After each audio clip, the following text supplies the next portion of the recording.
Selamat sore, good afternoon. Thank you very much for Dr. Tyler for introducing me kindly. And I also would like to thank Professor Kripp, Pak Jeff, and the Australian Institute of International Affairs for having me here. I'm very happy to be here, very honored to be among these distinguished guests that we have in this room and this forum today. I'm going to make my presentation with a PowerPoint, not because I want to show off something, but because I want to use this as a hiding thing because of my English is not real English, this is Indonesian English, so by using that PowerPoint I can reduce the words that I will use in English. So the title of my presentation this afternoon is Indonesia after 1965, especially with regard to the consequences of the events, and more particularly from the political control and economic exploitation that happened after the events of 1965 and 66. A little introduction. In the conference that we had at the Deakin University in Geelong last July, I heard a very important comment that I heard from Mr. Miller here. Basically, he was saying, if I quoted correctly, basically he was saying that Indonesia in 1965 was not just about elimination of a political party. It was an elimination of a way of thinking, meaning the leftist way of thinking, and that is why the issue will keep coming up, and that is why it needs to be discussed continuously. And to me, Indonesia in 1965 is something very special because it was a major turning point in Indonesia after its independence in 1945. And to me, understanding of what happened in Indonesia after 1965, as the topic was suggested to me, depends on how we understand what happened before 1965 and during the crucial moments of 1965-66. And we have discussed a lot about what was happening in 1965-66 from eyewitnesses that we have here. And I'm aware that far from their expertise, I'm an Indonesian, but I was not there during the events. I was only about 4 years old. So unlike Dr. Palmos or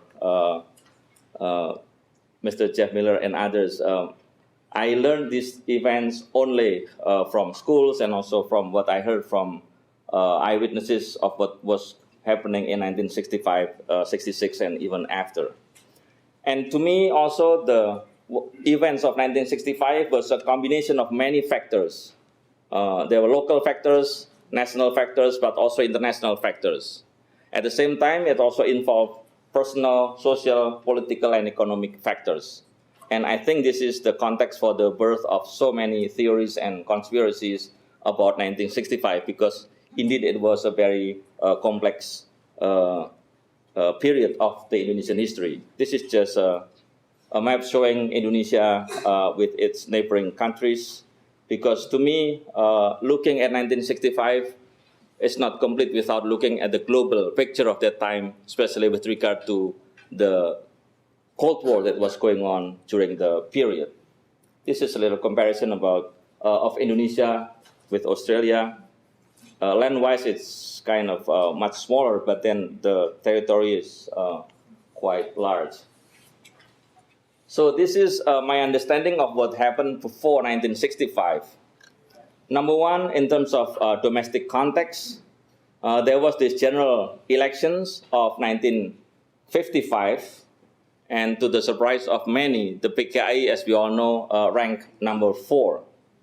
And then there was also political tension in Jakarta, the three-way political tension between, like it was mentioned before, the PKI on one side, the Indonesian Army or Angkatan Darat on the other side, and Sukarno in between the two sides. And then in the local level, there were also tensions, especially with regard to the efforts by BTI, Barisan Tani Indonesia, which members were doing the so-called aksi sepihak, in which they tried to grab lands from many big landowners. But they believed that what they were doing were not just personal things for them, but it was based on the agrarian law that was already sanctioned, that was already agreed upon by the government. And then there was also this international context. There were general worries from the Western nations about Indonesia, especially from the US and the United Kingdom. President Sukarno's increasingly anti-Western rhetoric, his leftist nationalistic policies, and also, as we also look at today, his closer or increasingly closer relations with Beijing. And then in the American intelligence circle, especially in the CIA, there were also anti-Sukarno, anti-PKI covert operations. We can see from the documents that so far has been released. But then in February 1965, when there was a meeting of, I don't know if some of you were also there, meeting of the chief missions in the Philippines, Ambassador Howard Jones, the U.S. ambassador for Indonesia, mentioned something about the possibility of pushing the so-called unsuccessful coup by the PKI so that it could be used as a pretext for other things to happen. And then there were also this West Papua issue. We also talked about this this morning. The issue in Papua involved several countries: Indonesia, the Netherlands, of course, the former colonizer of Indonesia, the United States, the United Nations, but in a way it was also Soviet Union, because Sukarno at one point sent Subandrio to talk to Khrushchev about the possibility of the Soviet Union helping Indonesia in acquiring West Papua from the Netherlands. But then in the U.S. itself, based on my reading of Dr. Greg Polgren's book, there was also clash of policies between the president, in this case President Kennedy, JFK, and the DCI director, the director of the CIA, namely Allen Dulles. And this clash of policies especially had something to do with the discovery of gold and copper mines in West Papua, especially in Grasberg and Eastberg in Papua. Then there was also the Malaysia issue, in which the UK wanted to form the so-called Federation of Malaysia, and Sukarno, who initially agreed with, had no objection to the formation of the federation, but then later he launched the so-called confrontasi policy, and we also talk about it this morning. And then there was also some ideas of bringing down Sukarno by helping anti-communist groups in Indonesia. And the main purpose was to decimate the PKI and its communist influence in Indonesia, and if possible, to remove Sukarno altogether from power. And this is how I understand what happened during the critical moments of 1965. Number one, domestically, what probably happened was that on the September 30th one was actually an aksi penyelamatan, as they often claimed about the group, and not a coup d'etat, even though it's now popular, and also throughout the day we say about the event as a coup. But I think the use of the term coup need to be clarified, because usually a coup is a move against head of state, and I'm not sure if it was really an attempt to remove Sukarno by the September 30th movement, or whether it was something different. So, as some studies suggest, PKI's top leadership might be involved, but not the ordinary members of the PKI, especially those who live outside Jakarta, more specifically in Central Java or East Java, Bali, or other places. Domestically, there was also army's anti-PKI moves and propaganda against the PKI as the main the idea that the PKI was the main culprit behind the what happened on the early morning of October 1st. And then there were also the mass killings of those suspected to be members of the Indonesian Communist Party or the PKI. Many other people, those who were not killed, were arrested. Many of them were also exiled to the Nusa Kambangan Island or Buru Island. Later also were killed, and even after 1965, many of them were discriminated against. And then after the events of 1965-66, later many Sukarno loyalists were also arrested. In some areas of Central Java, for instance, many people who were suspected as being loyal to Sukarno were also arrested, like in Central Java, for instance.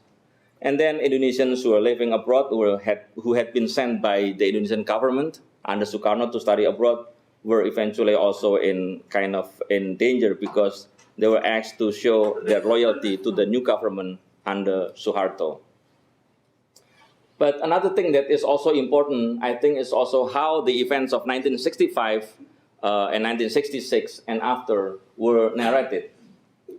The army under Suharto clearly said that the PKI was the main culprit behind October 1st, 1965 events.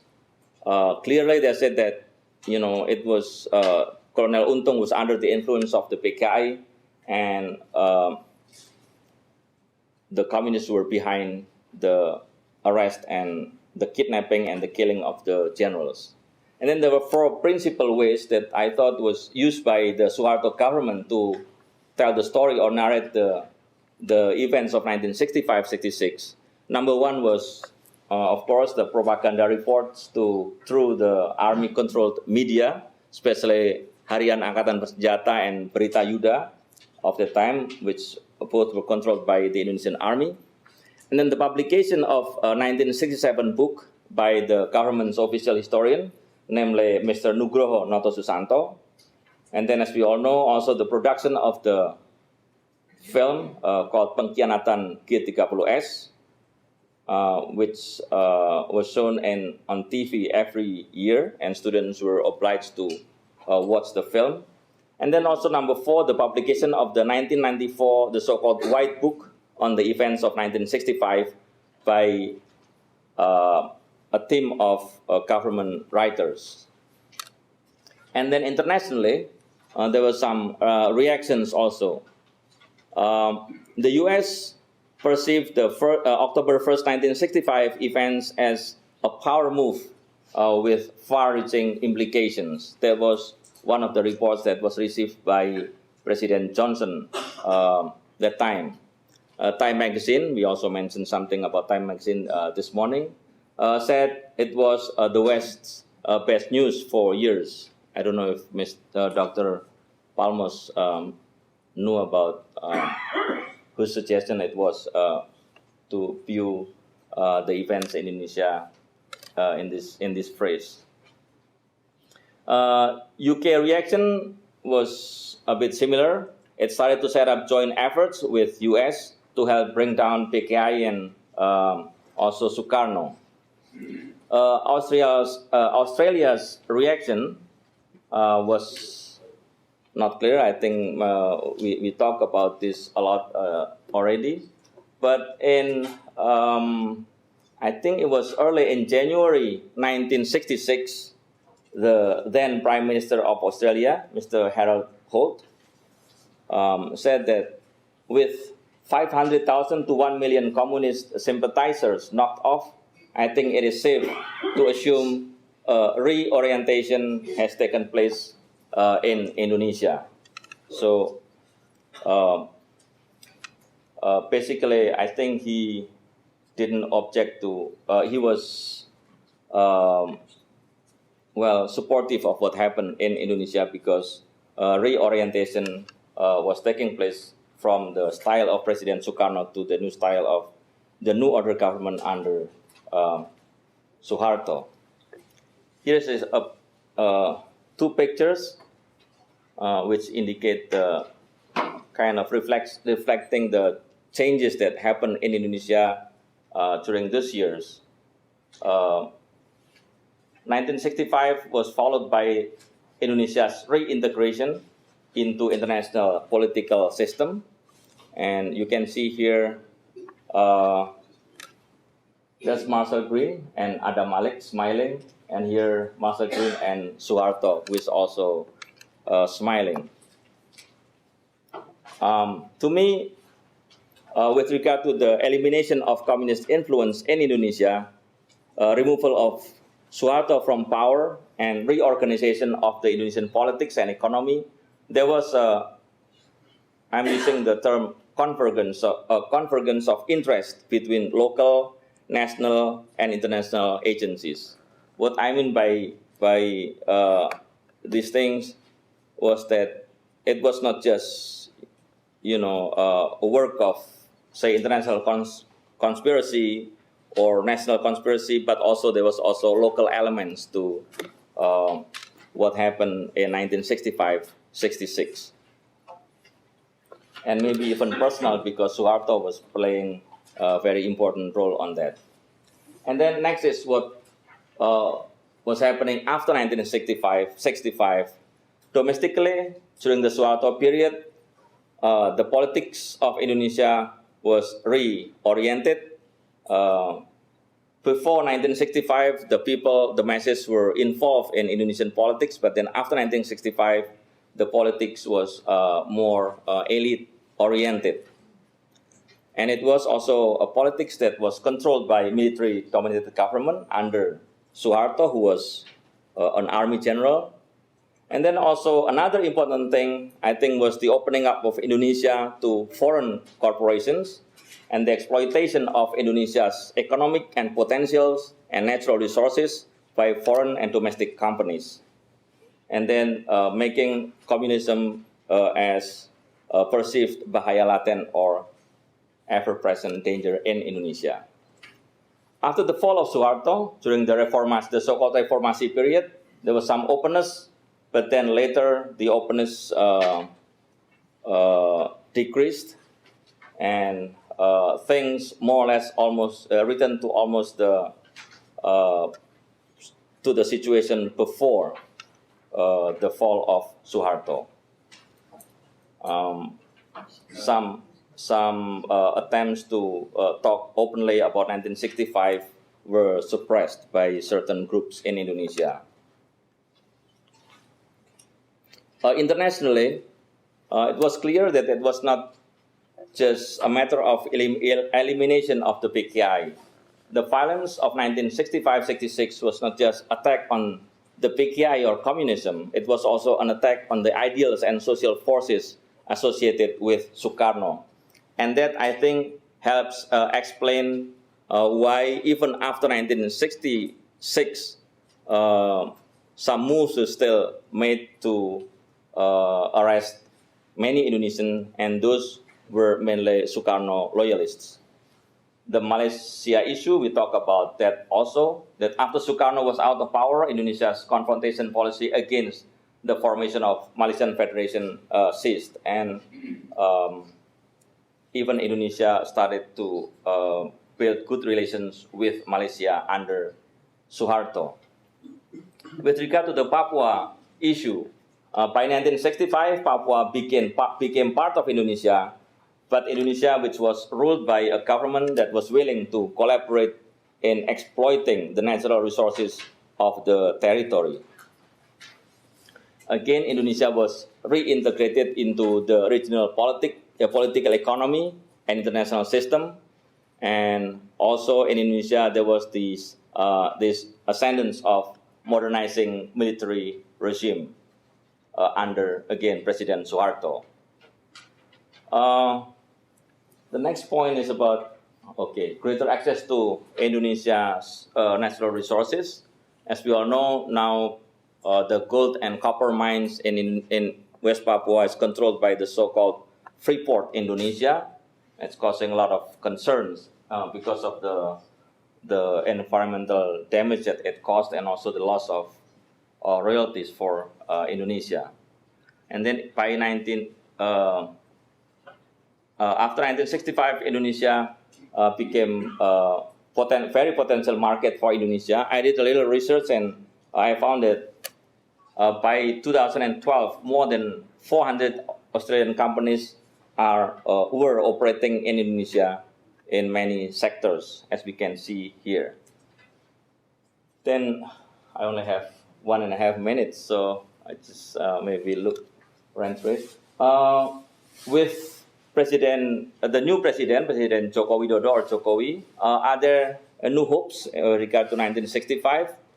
And I think, yes, there are some hopes with regard to reconciliation, as Pak Tides was saying and asking this morning. But the process is not very easy. I think it's going to be a long process. And maybe just like what Pak Tides said this morning, Indonesia has its own way of dealing with the dark past in dealing with effort for reconciliation, but we don't know yet. But one of the things that I think worth mentioning is that now the government dares to sue Suharto's family to pay that big amount of money because of the corruption done by the Suharto family through the Yayasan Super Semar. And I don't know if that will materialize, but I think that move is well moved, something new. And then President Jokowi also mentioned something about efforts by his government to launch a reconciliation program, even though there are some resistance, as we can see here. One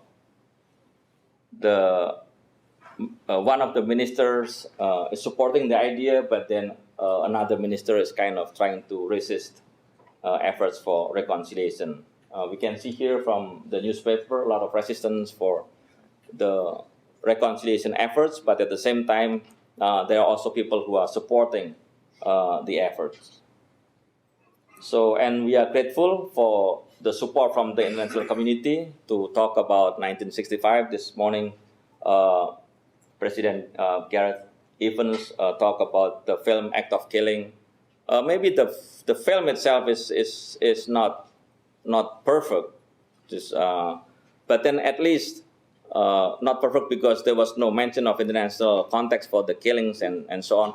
But at least the film, the documentary, opened many people's minds about what was happening in Indonesia during those important years. There was also some support by a senator in the U.S. To pressure the U.S. government to open up some documents that were considered secret, but now I think it's time to open. But then a lot of corporations or even governments, they don't want to talk about 1965 too much because it might rock the boat in Indonesia. It might endanger or generate some risks for corporations in Indonesia.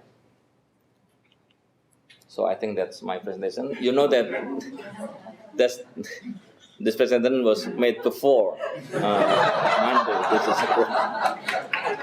Thank you very much.